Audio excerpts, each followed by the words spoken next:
가나안 입성을 앞두고 모압 땅에서 다시 한번 하나님이 이스라엘 백성들과 계약을 체결하시는 내용인데,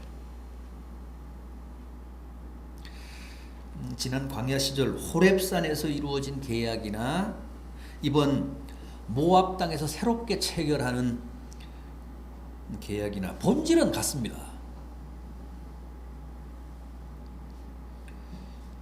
우리가 함께 본 본문 13절 보십시오. 신명기 29장 13절.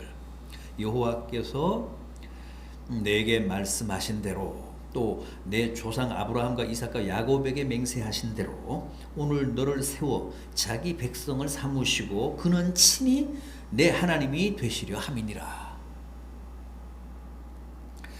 이게 이스라엘 백성들이 하나님과 맺은 계약의 핵심입니다. 내가 너희에게 주는 계명을 잘 지켜 행하면 너희들은 내 백성이 되고 나는 너희를 지키고 보호하는 너희의 하나님이 되리라. 그겁니다. 내 계명을, 내 명령을 준행하면 너희들은 내 보호 아래에 있는 내 백성이 되고 나는 너희를 지키는 하나님이 된다. 너희의 수호신이 된다.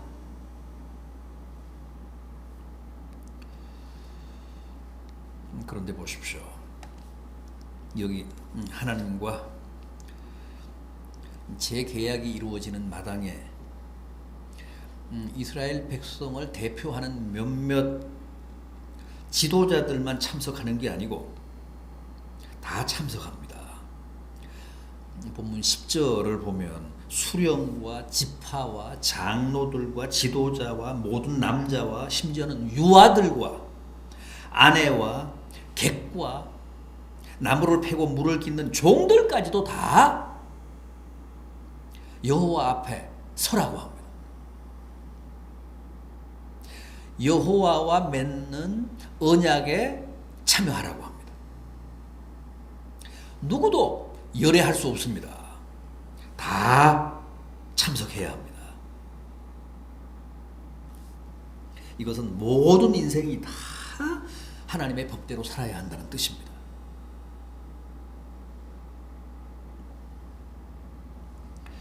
다 하나님과의 계약에 참여하고 다 하나님의 뜻대로 하나님의 명령대로 복종하며 살아야 한다는 말씀입니다.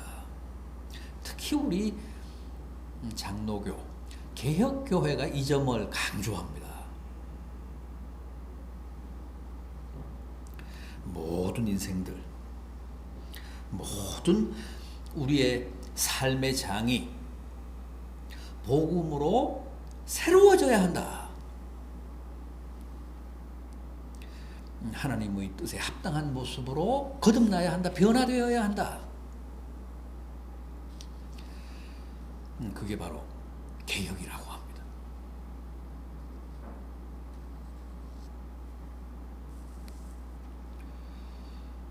그리고 그런 사회, 그런 세계가 아닌 한 우리는 끊임없이 투쟁해서 기어이 하나님의 공의를 관철해야 한다. 그리고 그 일선에 우리 개혁교회 성도들이 있어야 한다.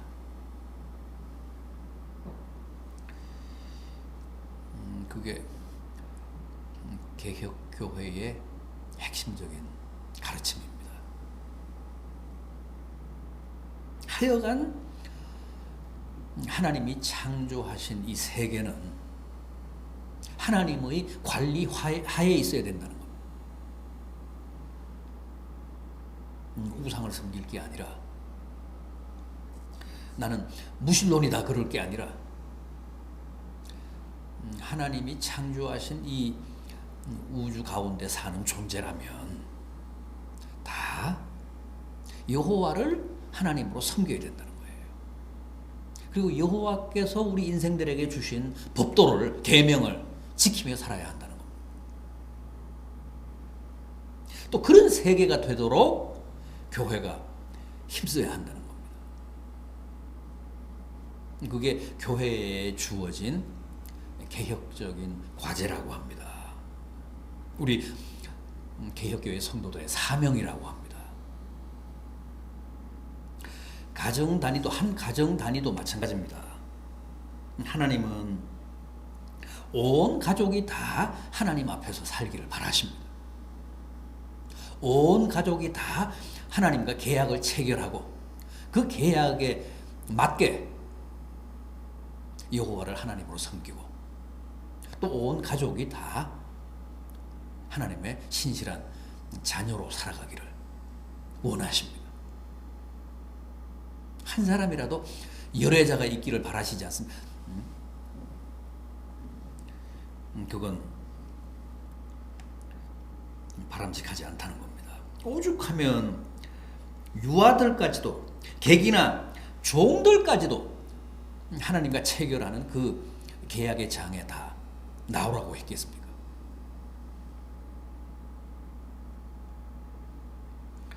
여러분, 우리는 주님과 계약을 맺은 언약의 백성들입니다.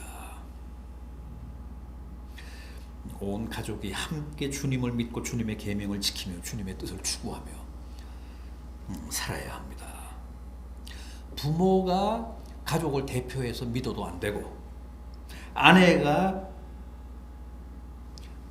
다른 가족들의 목까지 대신해서 믿을 수도 없습니다. 유아들까지도 내 집에 거하는 개까지도 종들까지도 다 함께 여호와의 면전에 서야 합니다. 다 각각 주님의 계명을 받들며 살아야 합니다. 모압 땅 계약에서도 특히 이 점을 강조하고 있습니다. 14절 이하를 보십시오. 내가 이 언약과 맹세를 너희에게만 세우는 것이 아니라 오늘 우리 하나님 여호와 앞에서 우리와 함께 여기 서 있는 자와 오늘 우리와 함께 여기 있지 아니한 자에게까지이니. 무슨 뜻입니까? 지금 세대뿐만 아니라 앞으로 태어날 자손들, 후손들까지도 이 계약에 구속을 당한다는 겁니다. 지금 이 자리에 없는 우리의 후손들, 자손들도 이 계약 하에 있어야 한다는 거예요.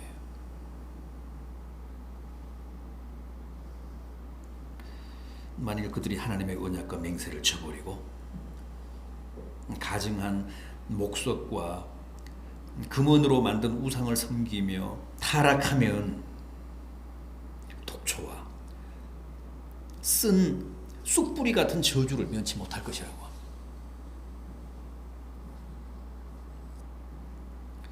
여러분, 왜 이렇게 하나님이 당신과 계약을 맺은 그 당대뿐만 아니라 심지어는 그 자손들, 후손들까지도 우상을 섬기거나 하나님의 계명을 저버리면 독초 같은 쑥뿌리 같은 저주로 징계하신다고 위협하고 계십니까? 21절을 보십시오. 오늘 본문 21절을 보십시오. 여호와께서 곧 이스라엘 모든 지파 중에서 그를 구별하시고 이 율법책에 기록된 모든 언약의 저주대로 그에게 화를 더하시리라.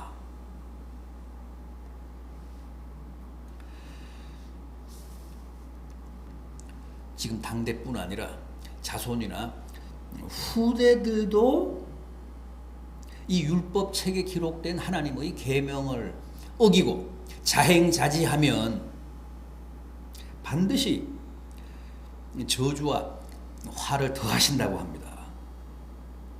하나님이 이렇게까지 하시는 이유, 하나님과 계약을 맺은 그 당대뿐만 아니라 그 후대까지도 이렇게 하나님의 계명대로 살기를 바라시고 하나님과 맺은 계약대로 살기를 주문하시는 이유, 왜 그러신다고요? 여호와는 질투하는 신이셔서 그렇다고 합니다. 20절 보십시오. 여호와는 이런 자를 사하시지 않으실 뿐 아니라 그 위에 여호와의 분노와 질투의 불을 부으시며 또 이 책에 기록된 모든 저주를 그에게 더하실 것이라. 여호와는 분노의 신이시며 질투의 신이십니다. 그래서 분노와 질투의 불을 부으신다고 합니다. 성경은 여러 군데서 우리가 섬기는 하나님이 질투하시는 신이심을 강조합니다. 출애굽기 20장 5절이 합니다. 나 내 하나님 여호와는 질투하는 하나님인즉 나를 미워하는 자의 죄를 갚되 아버지로부터 아들에게로 3, 4대까지 이르게 하거니와 나를 사랑하고 내 계명을 지키는 자에게는 1000대까지 은혜를 베푸느니라. 얼마나 강렬한 질투의 하나님이신지 하나님을 사랑하지 않고 하나님을 미워하는 자에게는 3, 4대까지 그 죄를 갚으신다고 합니다. 그런데 하나님을 사랑하고 하나님의 계명을 지키고 하나님과 맺은 언약을 준수하며 살면 은혜를 베푸시되 1000대까지 축복하신다고 합니다. 출애굽기 34장 14절입니다. 너는 다른 신에게 절하지 말라. 여호와는 질투라 이름하는 질투의 하나님이니라. 이 신명기 4장 24절입니다. 내 하나님 여호와는 소멸하는 불이시요 질투하시는 하나님이시니라. 이 신명기 6장 15절입니다. 너희 중에 계신 너희의 하나님 여호와는 질투하시는 하나님인즉 너를 지면에서 멸절시키실까 두려워하노라. 질투 참 원색적인 감정인데 정말 하나님은 우리를 이렇게 사랑하십니다. 우리가 우상을 쫓아가거나 우상과 수작하거나 우상에게 추파를 던지면 불같이 진노하시며 질투하십니다. 우리를 그만큼 사랑하신다는 뜻입니다. 그래, 그쪽이 좋으면 그쪽으로 가라. 그렇게 하고 포기하시지 않고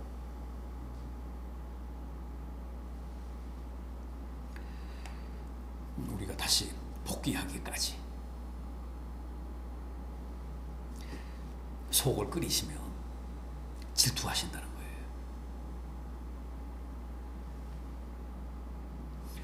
그래도 안 돌아오면 독초나 숯불이처럼 쓴 그런 징계와 화로 강제하신다고 합니다.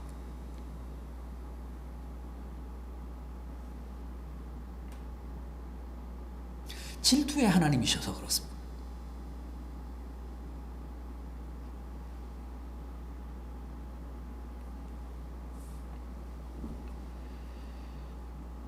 소돔과 고모라의 멸망도 죄 때문이었고 의인이 없었기 때문이죠. 그래서 하나님이 진노하사 그 소돔과 고모라 땅을 유황불로 멸하셨습니다. 그런데 그 옛날 소돔과 고모라뿐만 아니라 이제 가나안에 들어가서 새 삶을 시작하는 이스라엘 백성들도 만약 하나님과 맺은 언약을 깨고 가나안 원주민들이 섬기던 우상을 따라가면 과거 소돔과 고모라에 내리셨던 그런 저주를 면치 못할 것이라고 하셨습니다. 거룩한 협박입니다. 위협입니다.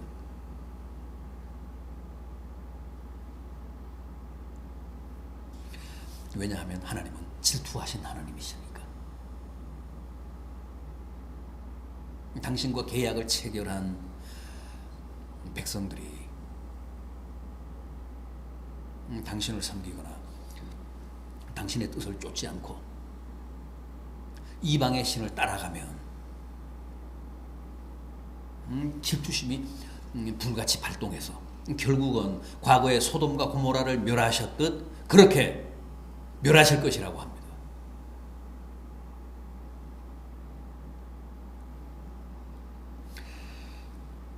여러분, 하나님은 동일하신 분이시잖아요.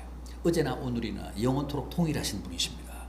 이렇게 출애굽한 이스라엘 백성들 앞에서 자신이 질투하는 하나님이다. 이제 그런 하나님이신 만큼 이 시대 우리에게도 그런 하나님이십니다. 우리는 뭐 조속으로 변하지만 하나님은 영원하신 분이십니다. 영원토록 동일하신 분이십니다. 과거 이스라엘 백성들에게 질투하시는 하나님이셨다면 오늘 우리에 대해서도 여전히 질투하시는 하나님이십니다. 우리도 우상을 섬기거나 다른 신에게 눈길을 주면 하나님이 금방 눈치를 채시고 불편해 하십니다. 또 심하게는 질투하시며 우리를 징계하실 수도 있습니다. 끝까지 돌아오지 않으면 소돔과 고모라를 유황불로 멸하셨듯 그렇게 치명적인 화를 내리실 수도 있습니다. 그만큼 우리를 사랑하시기 때문에 어떻게든 돌이키시기 위해 그렇게 혹독하고도 때로는 가혹한 징벌을 내리신다는 거예요. 독초와 같은, 쓰디쓴 쑥뿌리와도 같은 그런 재앙을 내리셔서라도 기어이 돌이키게 하신다는 거예요. 왜냐하면 우리는 하나님과 계약을 맺은 하나님의 백성이고 또 주님이 우리를 질투하실 만큼 사랑하시는 그런 하나님의 자녀이기 때문에 그냥 두고 보시지 않고 포기하시지 않고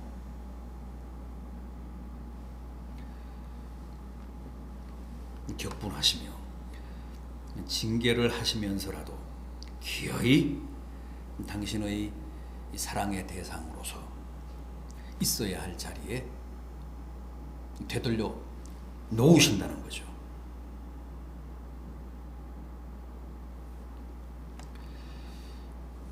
오늘 우리가 함께 본 본문 마지막 29절 보십시오. 감추어진 일은 우리 하나님 여호와께 속하였거니와 나타난 일은 영원히 우리와 우리 자손에게 속하였나니. 여기서 우리 하나님 여호와께 속하였다는 감추어진 일 뭡니까? 감추어진 일. 인간의 미래, 인간의 영원한 운명, 인간의 생사화복. 이것은 누구도 모릅니다. 점쟁이도 모릅니다. 오로지 하나님만 아십니다. 하나님 손에만 있습니다. 전적으로 하나님께 속한 비밀입니다.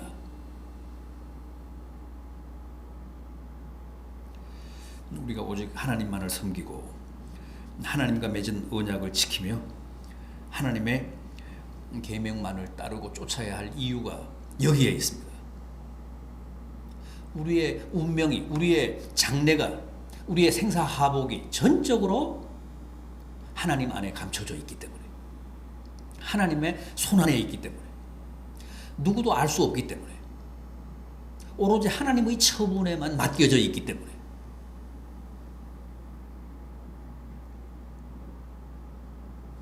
나의 모든 것, 내 사랑하는 가족과 자손과 후손들의 운명까지도, 미래까지도 다 하나님 안에 있습니다. 하나님 손에 있습니다. 그렇다면 우리와 우리 자손들에게 속했다는 나타난 일은 뭡니까? 하나님의 계명, 하나님의 율법, 우리를 향하신 하나님의 분부와 명령, 이런 것들은 다 공개됐습니다. 다 나타나 있습니다. 우리에게 공개되고 우리에게 나타난 것들에 충실하면 나타나지 아니한 우리의 운명과 우리의 미래를 하나님이 확실하게 책임져 주신다는 뜻입니다.